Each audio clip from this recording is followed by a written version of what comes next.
Jangan salah, Alobank itu bukan pinjol, tapi Alobank itu bank digital. Nah, jadi kalau kamu nasabah Alobank atau kalau kamu nasabah Galbay Alobank ya, kamu wajib sekali mengetahui apa sih resiko jika kita nekat Galbay di Alobank ini?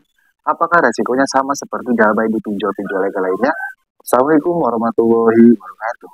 Selamat datang dan selamat berjumpa kembali di channel Kang Galbay. Bagaimana kabarnya kalian semua? Saya doakan semoga baik-baik dan sehat-sehat saja ya. Dan bagaimana dengan perpinjaman kalian? Apakah aman-aman saja atau justru tidak aman? Nah, di video kali ini saya akan nge-share, yaitu resiko jika kita nekat Galbay atau bayar di Alobank ini. Sebenarnya Alobank ini bukan lebih ke pinjol, tapi ke bank digital yang menyediakan pinjaman. Lalu, apakah resiko Galbaynya sama aja? Seperti yang saya bilang, simak aja video ini. Nah, tapi sebelum pembahasannya, buat kamu nih yang bergabung ke grup WA Kang Galbay ya, untuk linknya ada di deskripsi video ini. Kamu bisa langsung klik saja. Di grup WA Kang Galbay ini kamu bisa dengan nasabah yang lain. Karena di sana ada ratusan bahkan ribuan nasabah yang Galbay atau bayar di pinjol legal. Dan kamu juga biasanya dengan saya bisa chat. Saya akan respon kalau saya tidak sibuk. Kalau sibuk saya selalu respon, tapi pasti saya respon. Dan perlu diingat juga ya, grup WA Kang Galbay itu gratis, tidak ada biaya apapun. Tapi jangan lupa nih, sebutkan ujung nomor WA kamu di video ini. Kamu komen seperti ini, 738 dari Abang. Nah, kalau kamu tidak komen seperti itu, saya tidak akan terima, saya tidak akan ACC. Nah, kita kembali lagi ke topik pembahasan. Apa sih resiko-resiko jika kita nekat Galbay atau bayar di Alobank ini? Oke, tanpa berlama-lama, mari kita langsung saja ke pembahasannya.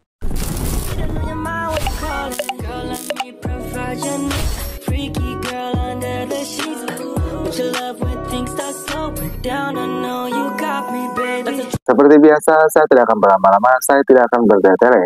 Cuma di sini saya mengingatkan dulu, Alobank itu bukan pinjaman online, bukan pinjol, tapi Alobank itu bank digital.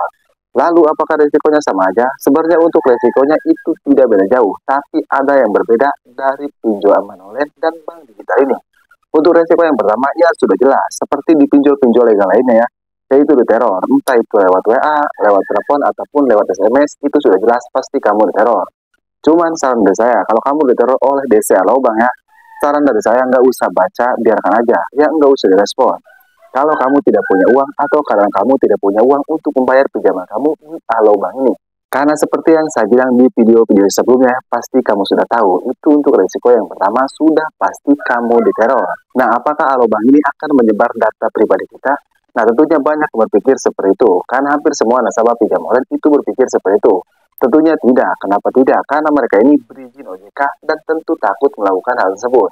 Karena sebuah data pribadi ya tentunya ada pasalnya. Itu tentang data pribadi. Dan untuk resiko yang selanjutnya, jika kita nekat Galbay atau bayar di pinjol Alobank ini, apakah Alobank ini memiliki desa lapangan atau PC? Jawabannya tidak. Lah kenapa tidak memiliki desa lapangan, Bang? Bukankah mereka ini bank?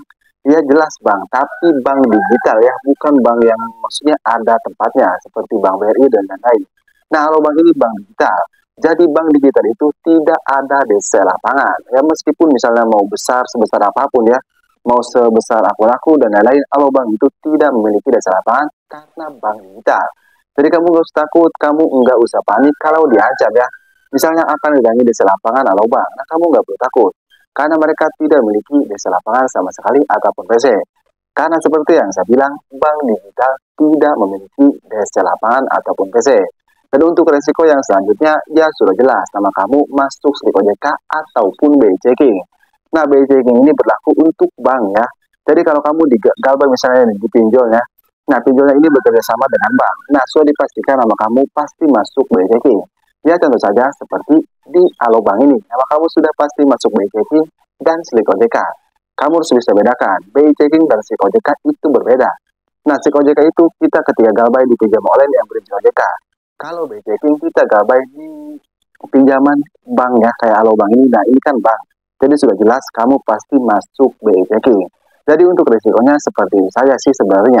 Tapi apakah kalau kita nekat Galbay atau bayar di pinjol Alobank, risiko terberatnya apa kita bisa dibawa ke hukum? Ya sama aja ya, kamu tidak akan bisa dibawa ke hukum. Karena tidak ada pas utang-utang, kamu itu bisa dipindahkan atau kamu itu bisa dibawa ke jalur hukum. Mau itu bank, mau itu pinjol, sama aja. Mau sebesar apapun utang kamu tidak akan bisa dipindahkan. Oke, jadi mungkin saja video saya mudah-mudahan bisa bermanfaat ya. Buatkan semua nasabah Alobank ini. Kalian juga jangan lupa untuk dukung terus channel ini dengan cara like video ini dan subscribe channel ini. Supaya saya tambah semangat lagi memberikan video-video terbaru tentang dunia perpinjolan. Oke, saya dan Galba ya pamit undur diri. Assalamualaikum warahmatullahi wabarakatuh.